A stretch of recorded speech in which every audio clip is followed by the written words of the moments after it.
Listen closely. Can you hear it? That sound like silk being torn underwater? That's the exact frequency at which a man's sovereignty dissolves. I discovered this truth at 3:47 a.m., sitting in a room that smelled of burnt coffee and dying roses, reading Schopenhauer by candlelight while somewhere in the distance a couple argued about mortgage payments. The old pessimist was right about one thing. We are puppets dancing to strings we cannot see, and the puppeteer wears lipstick. Picture this. A man walks into a casino. Not the gaudy kind with neon lights and desperate tourists, but the invisible casino that opens its doors the moment he notices how her laugh makes his chest tighten. The house always wins, they say. But what they don't tell you is that the house doesn't need to cheat. It simply waits for you to bet everything on red, while convincing yourself you're playing for love. In the summer of 1823, a Prussian merchant named Wilhelm Hoffmann kept a diary. Historians found it wedged behind a false panel in his study, pages yellowed like old teeth. He wrote, "She speaks and I become smoke. She frowns and I become stone. Yesterday I was a man with opinions about trade routes and tobacco prices. Today I am a creature who exists only in the reflection of her eyes." 6 months later, Wilhelm had liquidated his business, abandoned his scholarly pursuits, and died chasing her shadow through the streets of Berlin during a particularly brutal winter. They found him frozen, clutching a love letter he never sent. But here's the delicious paradox that would make Kierkegaard choke on his communion wine. The siren doesn't sing because she's evil. She sings because that's what sirens do. A scorpion stings not from malice, but from nature. And we swim toward the rocks, not because we're stupid, but because something in our DNA mistakes drowning for transcendence. Modern research confirms what folklore has always whispered. A 2024 study from the Institute of Behavioral Dynamics found that men in the throes of romantic obsession show decreased activity in the prefrontal cortex, the same region that atrophies in gambling addicts. Love, it seems, is just another word for voluntary lobotomy. The researchers, bless their clinical hearts, called it cognitive submission through romantic idealization. I call it signing your execution warrant with a smile. You know what nobody talks about? The moment of clarity that comes 3 seconds too late. Like when you're falling from a building and suddenly remember you're afraid of heights. I've seen men, brilliant men, men who built empires and solved equations that made God nervous, reduced to whimpering children because she didn't text back. They'll tell you it's about connection, about finding their other half. But Aristophanes was drunk when he wrote that myth, and we've been getting drunk on it ever since. Here's a story they don't teach in philosophy classes. Schopenhauer himself fell in love once. Carolyn Richter, an actress 17 years his junior. He wrote her letters that contradicted everything in his essays, letters full of hope and yearning and all the things he claimed were illusions. She left him for a banker. He spent the rest of his life perfecting his pessimism, like a man sharpening a knife he'd already used to cut out his own heart. The air in my room tastes like iron and regret now. Outside, that couple has stopped arguing. The silence is worse. It's the silence of surrender, of someone choosing comfort over dignity, choosing the familiar cage over the terrifying freedom of solitude. We all know this silence. We've all been complicit in creating it. Let me tell you what the siren's contract really says, buried in the fine print beneath all those promises of eternal love and breakfast in bed. In exchange for the illusion of completion, you hereby forfeit your right to exist as a sovereign being. You will mistake dependency for intimacy. You will call your cage a home. You will defend your captor with the passion of a religious convert. And when friends try to wake you, you will hate them for disturbing your beautiful nightmare. The contract is written in disappearing ink, visible only in hindsight, like those magic eye pictures that reveal their secrets only when you stop trying to see them. And the cosmic joke? We queue up to sign it. Generation after generation, each convinced we'll be the exception, each certain our love is different, deeper, more real than the billions of failed attempts that came before. Tell me something, listener. When was the last time you made a decision, a real decision, that wasn't calibrated to someone else's approval? When did you last enjoy your own company without feeling the phantom limb of another's presence? The candle on my desk is dying now, wax pooling like small white tears. In its flickering light, I can almost see old Schopenhauer smirking from beyond the grave, vindicated but taking no pleasure in it. After all, being right about human misery is its own kind of curse. But perhaps that's the first step toward liberation, recognizing the contract for what it is. Not love's promise, but love's prison. Not connection, but cosmic comedy. The siren will always sing, and men will always swim toward the rocks. But maybe, just maybe, one or two will remember to bring earplugs, or better yet, learn to enjoy the silence.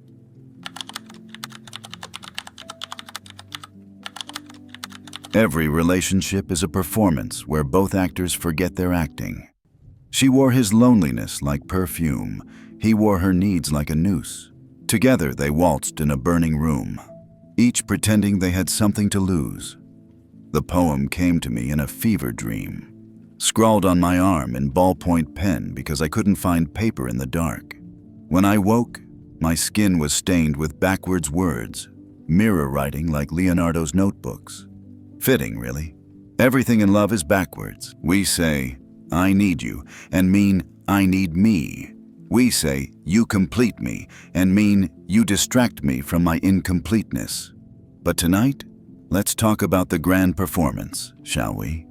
The elaborate theater where every man becomes Hamlet and every woman becomes Ophelia, and somehow everyone drowns in the end.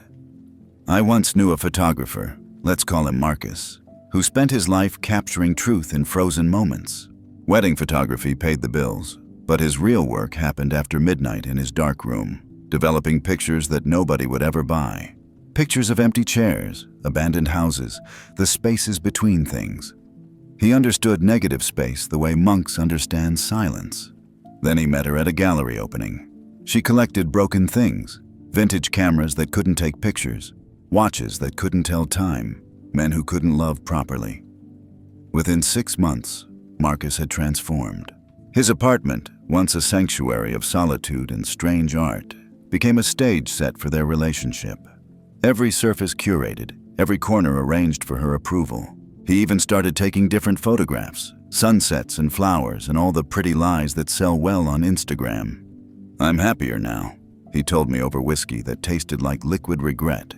But his hands shook when he said it, and his eyes had that peculiar emptiness you see in method actors who've been in character too long. Here's what Nietzsche understood that modern relationship coaches don't. We don't fall in love with people. We fall in love with the role they allow us to play. She wasn't a woman. She was his chance to play the savior. He wasn't a man.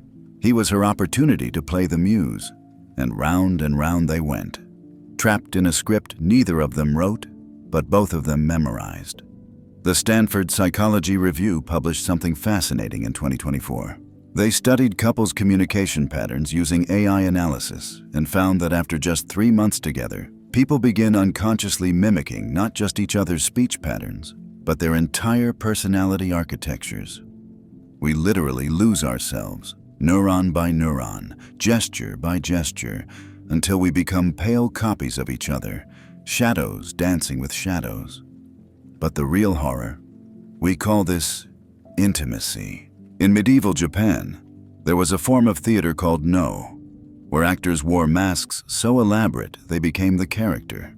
The tradition held that if an actor wore the same mask too many times, his face would grow to match it. When he finally removed the mask, he'd find his own features had vanished, replaced by the wooden expression he'd been wearing. Every relationship is a no play, and we're all wearing masks we can't remove. I keep a photograph on my desk, not of anyone I loved, but of a mirror I found in an antique shop. The silver backing had deteriorated in places, creating gaps in the reflection. When you looked into it, parts of you simply weren't there. The shopkeeper said it was damaged, worthless. I paid him triple what he asked. It's the most honest mirror I've ever owned. Because that's what happens in the theater of shadows, isn't it? Parts of you start disappearing.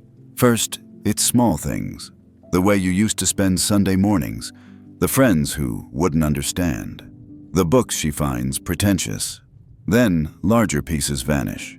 Your opinions that make her uncomfortable, your dreams that don't include her, your solitude that feels like betrayal. You don't notice the erasure happening. It's like carbon monoxide poisoning. Odorless, tasteless, and by the time you realize you can't breathe, you're already too weak to open a window. Marcus called me last week, 3 a.m., drunk on wine that costs more than my rent. She'd left him for an investment banker who collected the same broken things but had better insurance. "I don't know who I am anymore," he whispered into the phone. "I look at my old photographs and they feel like someone else's work. I try to take new ones, but my hands don't remember how." The theater of shadows demands total commitment. No understudies, no intermissions, no breaking character. And the audience? The audience is just you, watching yourself perform happiness while your authentic self suffocates in the wings. Schopenhauer wrote that life is suffering, but he was only half right. Life is suffering because we insist on auditioning for parts in plays we don't even want to be in. We contort ourselves into shapes that please others, speak lines that taste like ash in our mouths, take our curtain calls while dying inside. So here's my question for you. Wrapped in velvet and dipped in poison, what role are you playing right now? And more importantly, if the curtain fell tonight and the audience went home, would you even remember who you were before the show began? The candle has burned down to nothing now, leaving only the smell of smoke and endings. In the darkness, I can hear the city breathing, all those millions of actors in their private theaters, performing love for each other, performing happiness, performing everything except authenticity. But perhaps there's strange comfort in knowing we're all in the same tragedy. At least we're not dying alone. We're dying in pairs, in groups, in grand ensemble casts that would make Shakespeare weep. Tomorrow, Marcus will buy a new camera. He'll try to remember how to see the spaces between things. Most likely he'll fail. Most likely he'll find another broken thing collector and start the performance all over again. But tonight, in this moment between acts, there's a terrible freedom in admitting that the show must not go on.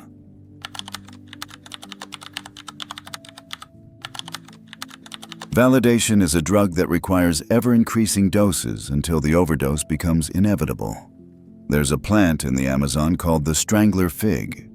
It starts life as a tiny seed in the canopy, dropped by a bird onto a host tree. Slowly, invisibly, it sends tendrils down, wrapping around the trunk with what looks like an embrace.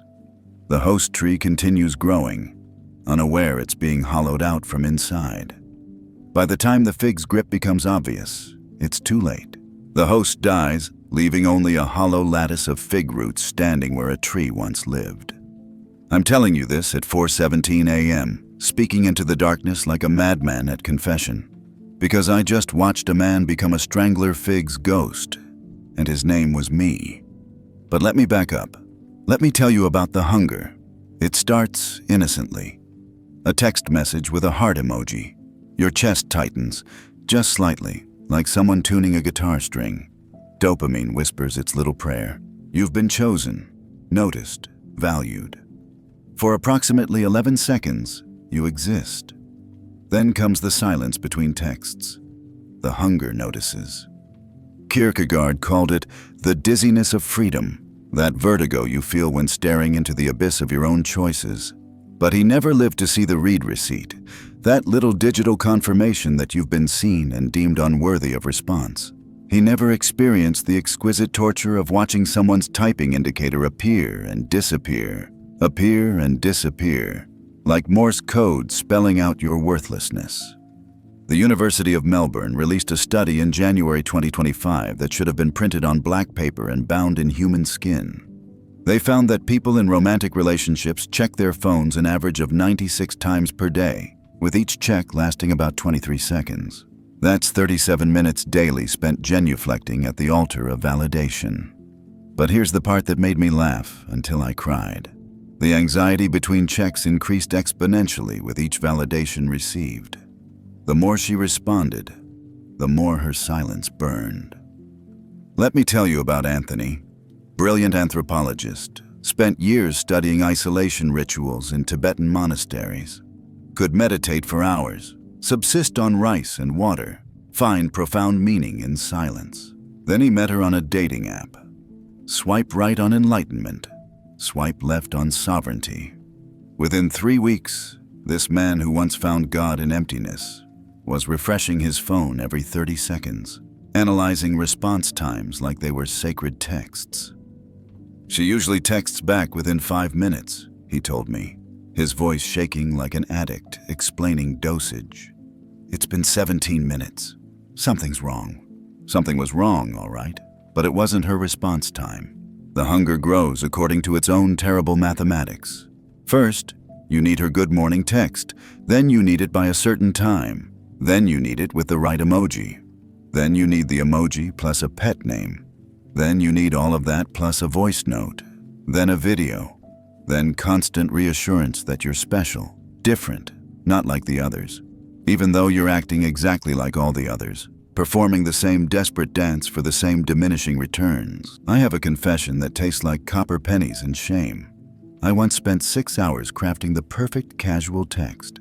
6 hours to write, "Hey, thinking of you." I analyzed every word like a Talmudic scholar. Hey versus hi. Which sounded more confident? Should I include her name? Was the period too aggressive? By the time I sent it, I'd aged a year and lost the ability to remember why I'd wanted to text her in the first place. She replied with K. That's when I understood what Schopenhauer meant when he wrote about the will being a blind, irrational force. We're not seeking love.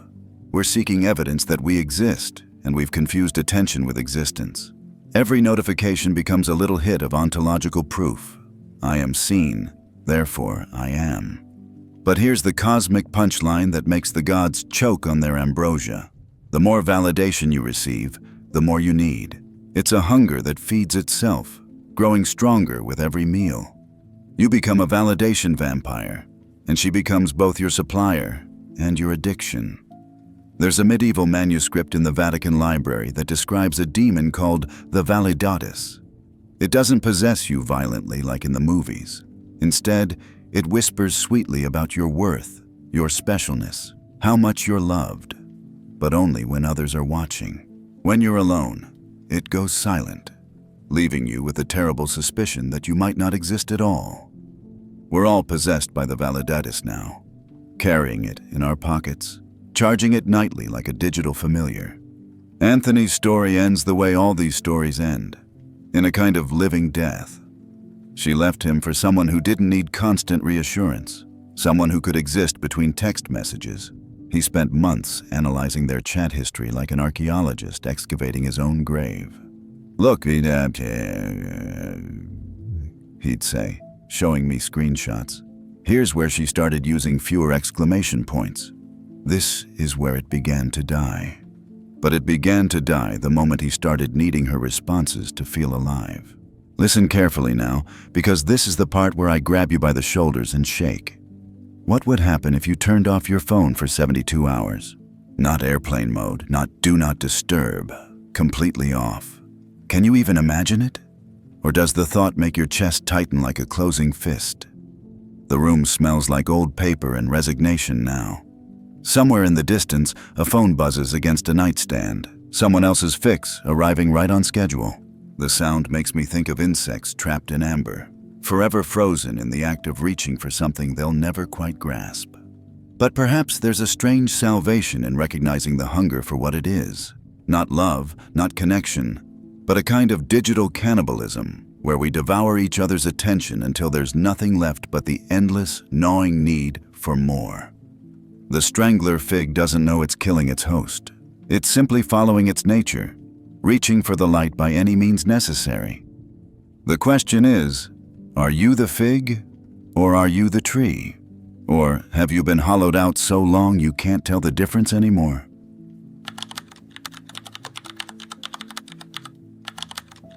Memory is the cruelest gift. It preserves what destroys us. Shh, lean closer. I'm going to whisper something terrible. Every man carries a graveyard in his chest, and the headstones all bear her name. It's 9:30, that liminal hour when insomnia becomes philosophy, And I'm sitting here surrounded by things I should have thrown away years ago. A ticket stub from a concert we left early because she was tired. A wine cork from the night she said she loved me. She was lying, but the wine was excellent. A photograph where we're both smiling at nothing. Already ghosts pretending to be alive. The ancient Egyptians believed memories lived in the heart, which is why they left it in the body during mummification. Everything else could go. Brain, liver, lungs. But the heart stayed, heavy with its collection of moments. They understood what we've forgotten. Memory isn't stored in the mind. It lives in the body, in the flinch when you smell her perfume on a stranger, in the way your hand still reaches for her side of the bed at 3 a.m. Let me tell you about the Garden of Dead Roses, the place where every man eventually finds himself wandering.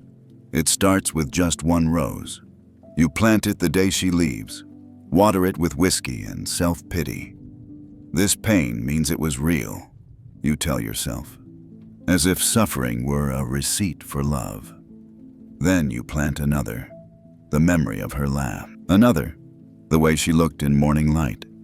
Soon you have a whole garden, and you spend your nights there, pruning and maintaining these dead things, convinced that letting them die completely would mean losing the only evidence you ever mattered to anyone. I knew a pianist once, Jerome, hands like prayer, soul like a bruise. He'd been one of those prodigies you read about, playing Carnegie Hall at 15, recording albums that made critics weep. Then came Elena. She loved his music, she said, loved how his fingers moved across the keys like he was casting spells. When she left him for a hedge fund manager who couldn't tell Chopin from chopsticks, Jerome stopped playing. Not dramatically. Not all at once, just stopped. But here's where it gets interesting.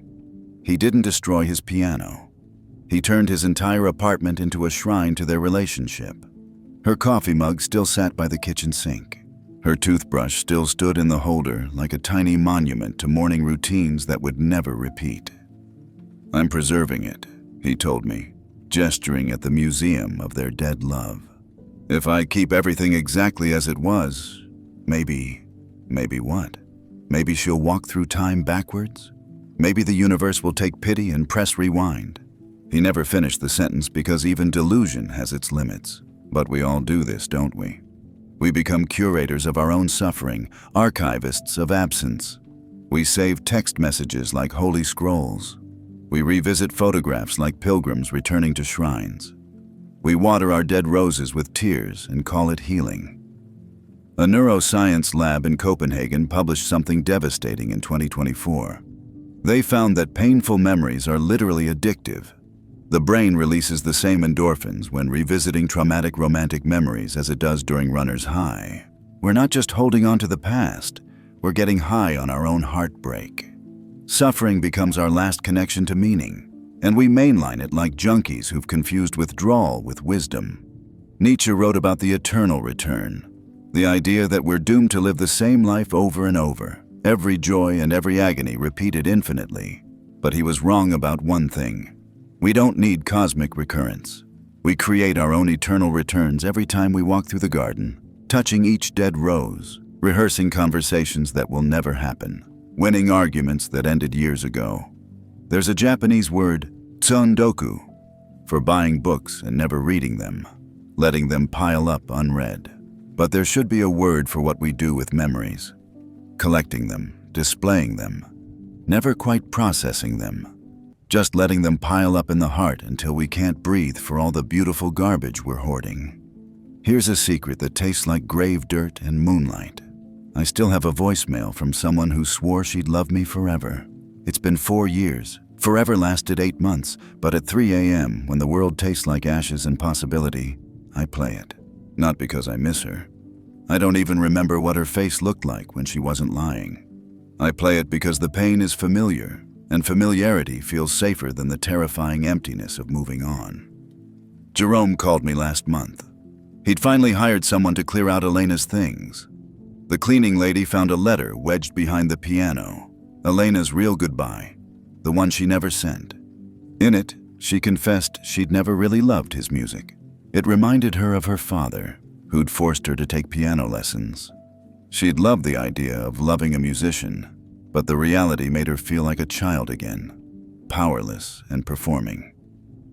"I wasted 3 years watering a garden for someone who was allergic to roses," he laughed, but it sounded like glass breaking in his throat. "So, here's my challenge, whispered like a curse or a blessing. Go to your garden right now.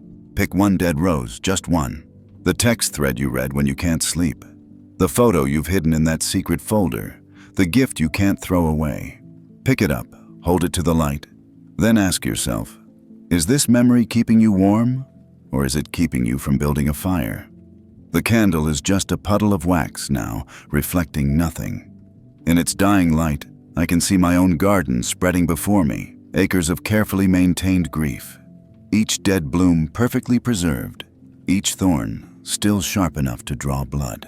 But sometimes, in the strange honesty that comes with exhaustion, I wonder what would happen if we just stopped gardening. Let the weeds take over. Let the roses turn to dust. Let memory do what memory wants to do naturally. Fade, blur, become story instead of scripture. Jerome started playing again last week. Not the old pieces, the ones she pretended to love. New compositions that sound like someone learning to breathe underwater. They're terrible. They're beautiful. They're alive. Maybe that's the secret. Dead roses can't bloom, no matter how faithfully you tend them. But if you're brave enough to clear the garden, something else might grow. Something that doesn't require her ghost to survive.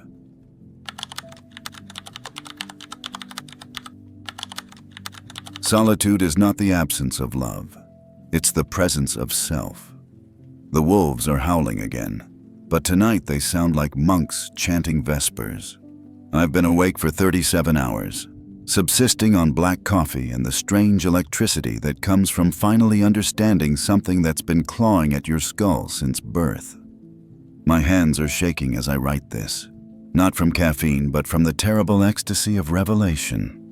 We've been running from the wrong monster all along. There's a monastery in the mountains of Georgia, not the American state, but the ancient country where they say wine was invented and hearts were first broken. The monks there take a vow of silence that lasts not for years but for lifetimes. They believe words are what separate us from God, that every conversation is a small betrayal of the infinite. Tourists think they're crazy, but I've seen their eyes, and they burn with something that makes romantic love look like a candle flame next to a forest fire. Let me tell you the most dangerous truth I know. Every man's greatest love affair should be with his own solitude. But we're terrified of this, aren't we? We call it loneliness, paint it as pathology, medicalize it with dating apps and productivity seminars and the constant, desperate need to be choosing or chosen. Schopenhauer knew better. He wrote, "A man can be himself only so long as he is alone, and if he does not love solitude, he will not love freedom. For it is only when he is alone that he is really free." The old bastard was sitting on dynamite, and he knew it. I want to tell you about two men. The first was Richard, a surgeon who could rebuild hearts but couldn't find his own. He went from relationship to relationship like a medical student going from cadaver to cadaver, each one teaching him more about anatomy, but nothing about life. He collected women the way some people collect stamps, carefully, categorically, always looking for the next rare edition. The second was Thomas, a lighthouse keeper on an island off the coast of Maine.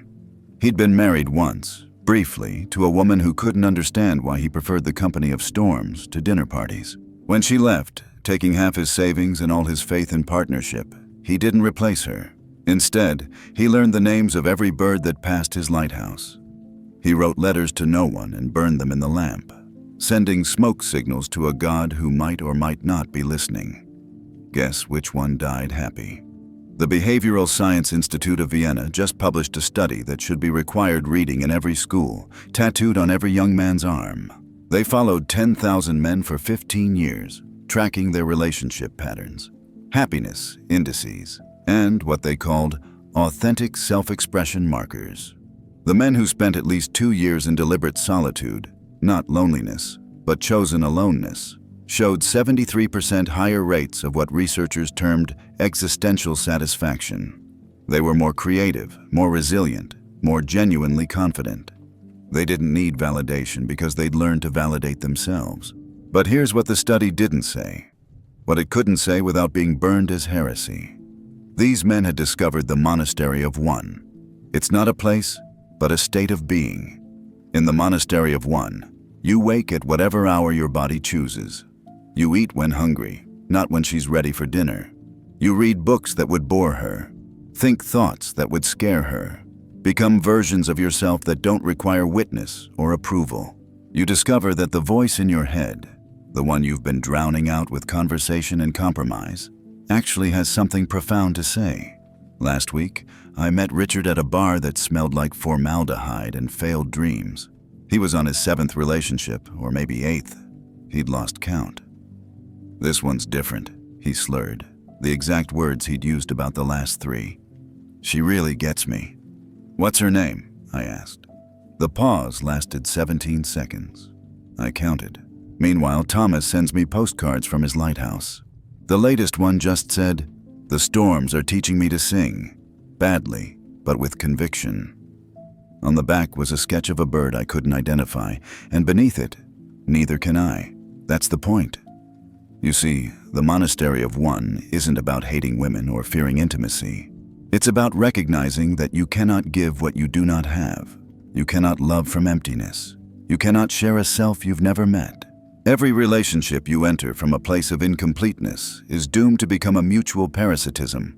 2 empty vessels trying to pour into each other, creating nothing but the sound of hollow clanging.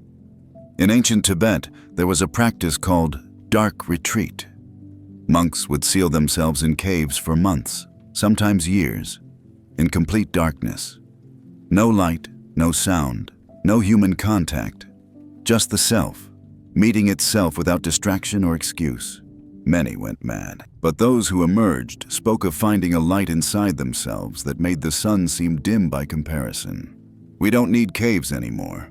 The modern world provides plenty of darkness, but we need the courage to sit in it, alone, without immediately reaching for our phones or our exes or the next warm body to convince us we exist.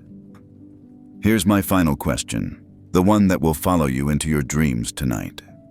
If you stripped away every relationship, every role, every external validator of your worth, if it was just you in the mirror at 4 a.m., would you like the man staring back? Or would you run from him like you've been running your whole life? The wolves have stopped howling now. Dawn is breaking like a promise or a threat, painting the world in shades of possibility. I can hear the city waking up, all those millions of people fleeing their solitude, checking their phones, scheduling their distractions, running from the beautiful terror of their own company. But somewhere, Thomas is watching the sun rise over an empty ocean, perfectly alone, perfectly complete. He's learned the secret that would make Schopenhauer weep with joy. Solitude isn't the consolation prize for those who can't find love. It's the prize itself. The monastery of one has no doors because it needs no doors. You're already inside. You've always been inside. The only question is whether you'll stop trying to escape. Richard will text his maybe girlfriend whose name he can't remember. He'll suggest brunch, suggest forever, suggest anything except the revolutionary act of being alone. He'll die as he lived, surrounded by people, utterly lonely, never understanding the difference between loneliness and solitude. But you could choose differently. You could discover that the greatest love story ever written is the one between a man and his own existence. You could learn that every moment spent in genuine solitude is a love letter to the self you're becoming. You could enter the monastery of one and find that it's not a prison. It's a palace. And you've always held the key.